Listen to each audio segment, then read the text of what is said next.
Hello, আশা করি সবাই খুব ভালো আছো। আবার চলে এসেছি আমার চ্যানেলে আরও একটি কবিতা নিয়ে আলোচনা করার জন্য।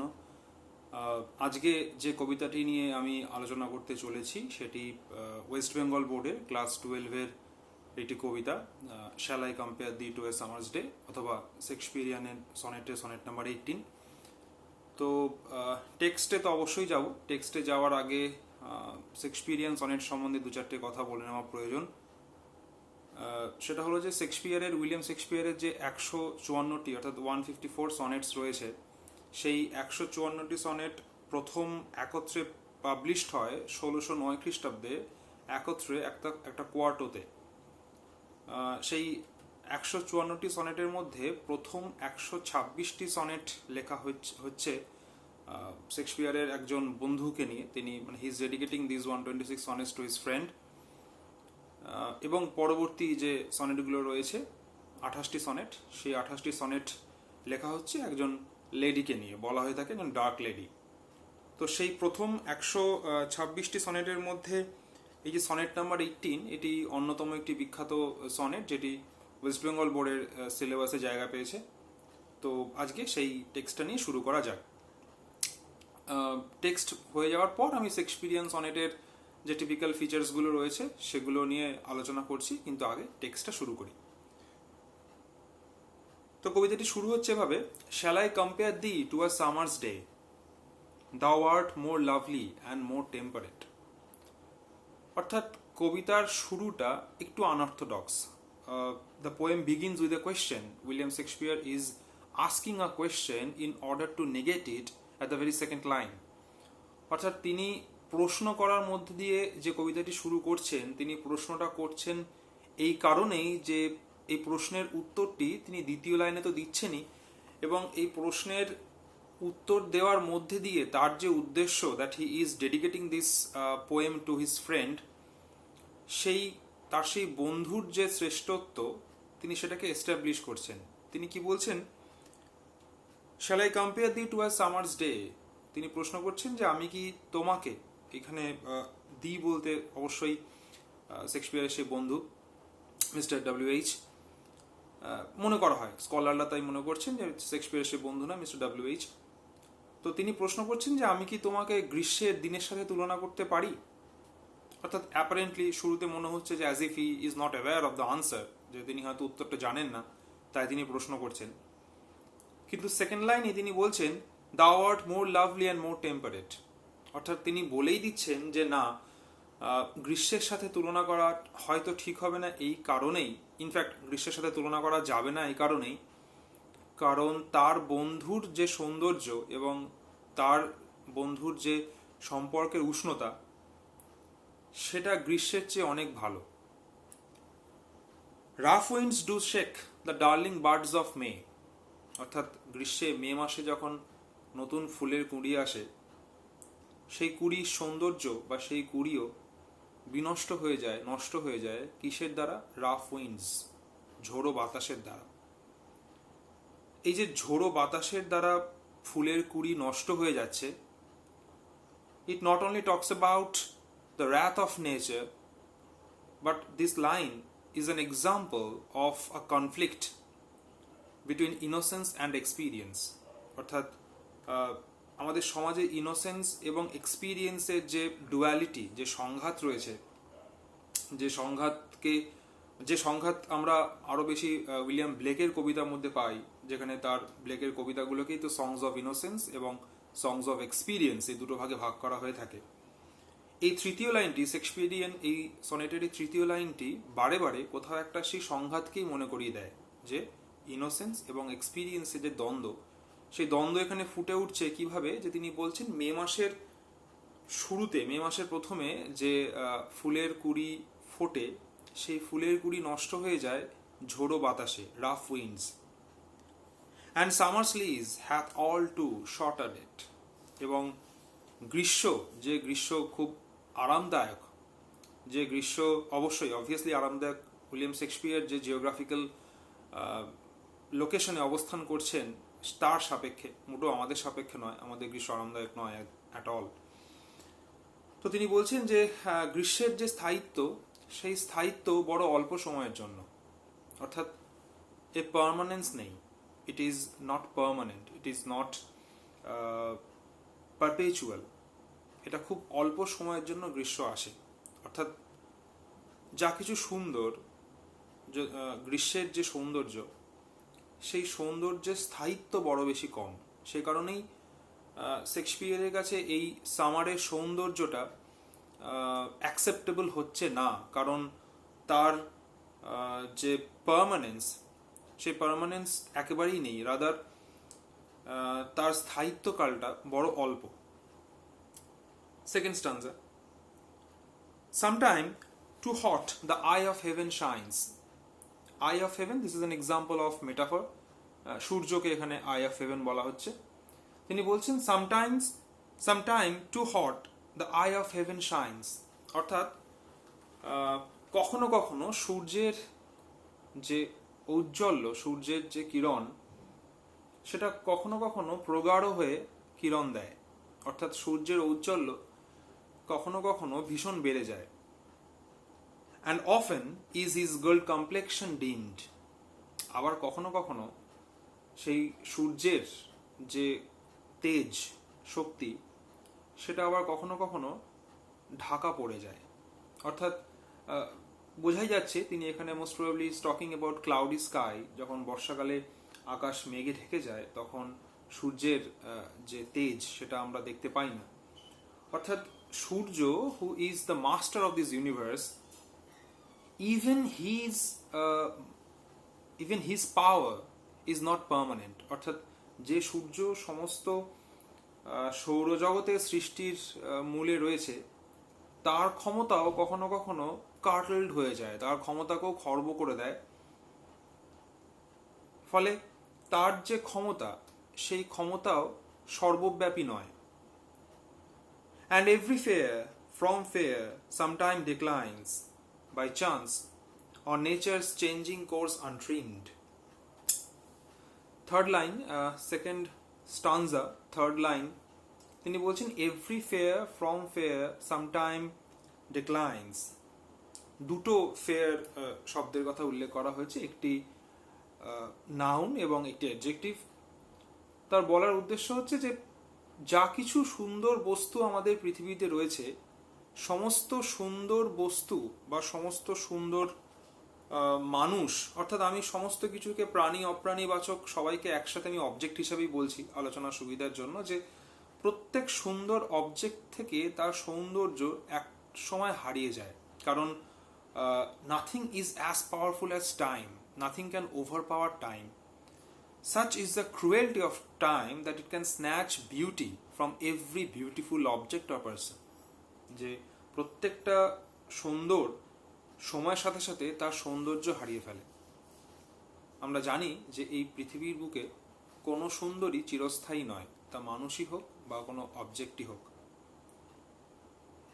এবং এই সুন্দর যে তার সৌন্দর্যকে হারিয়ে ফেলে, তার একটি কারণ তিনি দেখাচ্ছেন। তিনি বলছেন বাই চান্স, হঠাৎ হতে পারে, এটা কোনো অ্যাক্সিডেন্টাল কারণে হতে পারে, or nature's changing course untrimmed, প্রকৃতির যে পরিবর্তনশীলতা, এই পরিবর্তনশীলতা আনট্রিমড মানে we have barely any control over it. আমাদের মনুষ্য সমাজের এই প্রকৃতির পরিবর্তনশীলতার উপর বিশেষ কোনো নিয়ন্ত্রণ নেই, এবং এই নিয়ন্ত্রণটা নেই বলেই আমরা প্রকৃতির এই পরিবর্তনশীলতাকে পাল্টাতে পারি না বলেই আমাদের আশেপাশের প্রত্যেক সুন্দর বস্তু একসময় তার সৌন্দর্য হারিয়ে ফেলে। সেটা হতে পারে বাই চান্স, অর্থাৎ অ্যাক্সিডেন্টাল কোনো কারণে, অথবা ন্যাচারাল রিজনে। যে কারণ আমরা জানি যে nothing is as permanent as change, অর্থাৎ পরিবর্তনশীলতাই হচ্ছে প্রকৃতির নিয়ম। সেকেন্ড স্টানজা শেষ হচ্ছে, যদিও স্টানজা বলাটা এখানে উচিত না, এখানে আমাদের বলা উচিত কোয়াট্রেন, সেটা আমি শেষে বলছি। তো প্রথম যে 8 লাইন, 4 লাইন করে যে দুটো কোয়াট্রেন বা স্টানজা ভাগ হচ্ছে, এখানে শেক্সপিয়ার শুরু করলেন একটা প্রশ্ন দিয়ে যে তিনি তার বন্ধুর সৌন্দর্য বা বন্ধুকে গ্রীষ্মকালের সঙ্গে তুলনা করতে পারেন কিনা। কিন্তু এই প্রশ্নটা তিনি ইন্টেনশনালি করছেন, যেটা আমি শুরুতেই বললাম, ইন অর্ডার টু নেগেট ইট। তারপরে তিনি উত্তর দিচ্ছেন যে his friend is more lovely and more temperate, and that is why it is not fair to compare his friend to that of a summer's day. এবং একের পর এক তিনি অনেকগুলো এক্সাম্পল দিয়ে এটাই বোঝানোর চেষ্টা করলেন যে nothing is permanent in this world, each and everything is supposed to change because nothing can overpower time. Time is so powerful that it perishes everything, almost everything.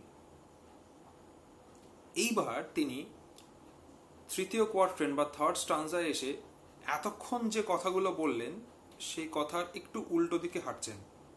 তিনি বলছেন, but thy eternal summer shall not fade. Obviously he is talking about his friend. তিনি বলছেন যে তার বন্ধুর যে চিরকালীন সৌন্দর্য, the eternal summer of his friend will not fade, সেটা কোনো দিন নষ্ট হবে না। একটু আনঅর্থোডক্স, আমাদের মনে প্রশ্ন আসছে যে how come that his friend is going to retain his own beauty. তারপর বলছেন, nor lose possession of that fair thou ow'st, অর্থাৎ তোমার যে সৌন্দর্য সেই সৌন্দর্য কোনোদিনও নষ্ট হবে না। অর্থাৎ তুমি যে সৌন্দর্যের অধিকারী, no matter how powerful time is, time can never snatch the beauty from you. অর্থাৎ তোমার সৌন্দর্য, তুমি যে সৌন্দর্যের অধিকারী সেই সৌন্দর্য কোনোদিন নষ্ট হবে না, এতটাই তিনি নিশ্চিত হয়ে বলছেন। Nor shall death brag the wanderest in his shade. আরও সাংঘাতিক কথা, আমরা জানি যে মৃত্যুই জীবনের সব থেকে বড় সত্য। অর্থাৎ যদি আমি মানে পুনর্জন্মে বিশ্বাস করি তাহলে এভাবে বলতে পারি যে আমি আরও একবার মানুষ হিসেবে জন্মাবো কিনা সেটি নিশ্চিত নয়, কিন্তু মানুষ যখন হয়ে জন্মেছি বা জীব হয়ে যখন জন্মেছি তা সেক্ষেত্রে আমার মৃত্যু অবধারিত, কারণ মৃত্যুর চেয়ে বড় সত্য জীবনে কিছু নেই। শেক্সপিয়ার বলছেন যে তার বন্ধু মানে মৃত্যু, যে যাকে কেউ কোনোদিন পরাজিত করতে পারেনি, সেই মৃত্যুও নাকি তার বন্ধুকে তার যে অন্ধকার করাল গ্রাস, সেই গ্রাসের মধ্যে, সেই অন্ধকারের মধ্যে, সেই ব্ল্যাক হোলের মধ্যে নিয়ে যেতে পারবে না। কেন পারবে না? এইবার তিনি উত্তরটা দিচ্ছেন। অর্থাৎ এই তিনটে লাইনে তিনি আমাদের মনের ভিতর যে প্রশ্নটা তৈরি করছেন যে how is it possible that his friend is always going to retain his own beauty? How is it possible that time can do nothing to his friend? কি করে এটা সম্ভব যে even death cannot snatch his friend's life? এগুলো কি করে সম্ভব? এইবার তিনি উত্তরটা দেওয়া শুরু করছেন। তিনি বলছেন, when in eternal lines to time thou growest, অর্থাৎ তিনি বলছেন যে তুমি বেঁচে থাকবে এই কবিতার যে ইটার্নাল লাইন্স, অর্থাৎ এই সনেট নাম্বার 18 কবিতার যে চিরকালীন স্থায়ী হয়ে যাওয়ার যে লাইনগুলো, অর্থাৎ যে লাইনগুলো এই কবিতার মধ্যে দিয়ে লেখা হলো, এই লাইনগুলো সারা জীবন বেঁচে থাকবে এবং তুমি এই লাইনের মধ্যে বেঁচে থাকবে। অর্থাৎ this particular poem is going to give you immortality. শেষ দু লাইনে বলছেন, এবং এই শেষ দু লাইনে আমরা উইলিয়াম শেক্সপিয়ারের আত্মবিশ্বাস বলা ভালো, তার কবি হিসাবে নিজের প্রতি যে অহংকার সেটা আমরা বুঝতে পারছি। তিনি বলছেন, so long as men can breathe or eyes can see, so long lives this and this gives life to thee. অর্থাৎ শেষ দু লাইনে তিনি পরিষ্কার বলে দিলেন যে যতদিন পর্যন্ত জীবজগৎ বা মনুষ্য জগৎ বেঁচে রয়েছে, যতদিন পর্যন্ত মানুষ নিঃশ্বাস নিচ্ছে বেঁচে থাকবার জন্য, বা যতদিন পর্যন্ত মানুষ তার চোখ দিয়ে পৃথিবীকে দেখছে, ততদিন পর্যন্ত এই কবিতা বেঁচে থাকবে এবং এই কবিতার মধ্যে দিয়ে তুমি বেঁচে থাকবে। অর্থাৎ ফিজিক্যাল ডেথ যদিও বা হয়, নিশ্চয়ই ফিজিক্যাল ডেথ তো হবেই, কিন্তু ফিজিক্যাল ডেথ কবির কাছে কোনোভাবেই ভ্যালিডিটি পাচ্ছে না। কবি এখানে ভ্যালোরাইজ করছেন তার ইমর্টালিটিকে। কোন ইমর্টালিটি? যে ইমর্টালিটি কবিতার মধ্যে দিয়ে বেঁচে থাকবে। তো বুঝতেই পারছি আমরা যে এখানে কবি কি ভীষণ একটা আত্মবিশ্বাসের সঙ্গে বলছেন যে যতদিন পর্যন্ত এই কবিতা বেঁচে আছে ততদিন পর্যন্ত তুমি বেঁচে রয়েছো। এবং এটা তো আমরা বুঝতেই পারছি যে যে কবিতা প্রথম প্রকাশিত হচ্ছে 1609 অর্থাৎ 1609 সালে, আজকে 2020-তে এসেও আমরা সেই কবিতাটি পাঠ করছি। অর্থাৎ আজ থেকে প্রায় 450 বছর আগে বা অলমোস্ট 500 বছর আগে যে ঘটনা ঘটে গেছে, আমরা সেই কবিতা আজও পড়ছি, এবং যতদিন পর্যন্ত পৃথিবীতে ইংরেজি সাহিত্য বেঁচে থাকবে, যতদিন পর্যন্ত মানুষ সাহিত্য পড়বে, ততদিন পর্যন্ত ডেফিনেটলি আমরা এই কবিতাটি পড়বো। তো obviously it talks about the power of poetry, it talks about the reach of poetry.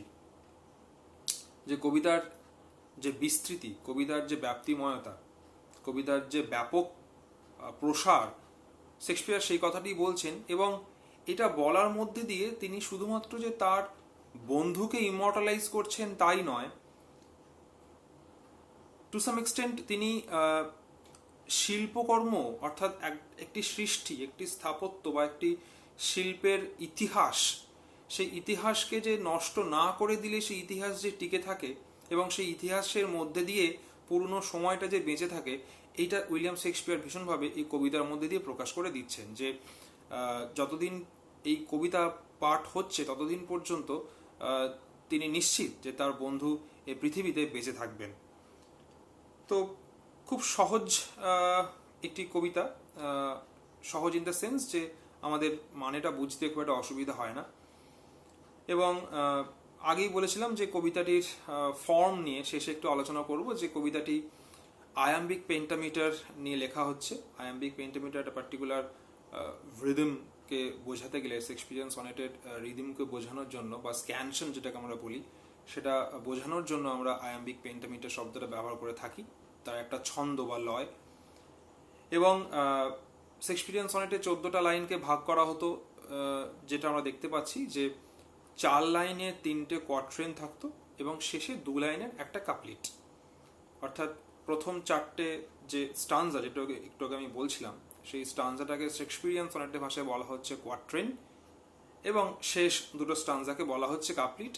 এই 14 লাইনের মধ্যে দিয়ে, বা উইলিয়াম শেক্সপিয়ার তার সনেটকে এইভাবে ভাগ করেছিলেন 14 লাইনে। আমরা এর আগে, ইনফ্যাক্ট আমরা পরবর্তীতে যখন জন কিটসের কবিতা পড়বো, আমাদের এই সিলেবাসেই রয়েছে, সেখানে আমরা দেখতে পাচ্ছি অক্টেভার সেস্টেটের ভাগ, প্রথম 8 লাইন, পরে এসে 6 লাইন। তো এখানে এসে আমরা দেখতে পাচ্ছি এই সনেটের ভাগটা একটু অন্যভাবে হচ্ছে। প্রথম 4 লাইনে 3টে স্টানজা বা কোয়াট্রেন এবং শেষে 2 লাইনের একটি কাপলেট। এবার কিটসের কবিতা, জন কিটসের, যদিও জন কিটস এবং উইলিয়াম শেক্সপিয়ারের সময়ের মধ্যে অনেকটা পার্থক্য, তবুও যেহেতু আমরা এই সিলেবাসে, একই সিলেবাসে আমরা যে কবিতাগুলো পড়ছি, তার মধ্যে আমরা একটা ইন্টারটেক্সচুয়াল রেফারেন্সের কথা বলতেই পারি। অর্থাৎ দুটো কবিতার মধ্যে কিছু সাদৃশ্য বা অর্থগত কিছু সাদৃশ্য খুঁজতেই পারি। তো আমরা সেই লিবার্টি নিয়ে, আমরা সেইটুকু স্বাধীনতা নিয়ে বলতেই পারি যে আমরা জন কিটসের দ্য পোয়েট্রি অফ আর্থ কবিতায় দেখেছি যে Keats is talking about the permanence of nature's music.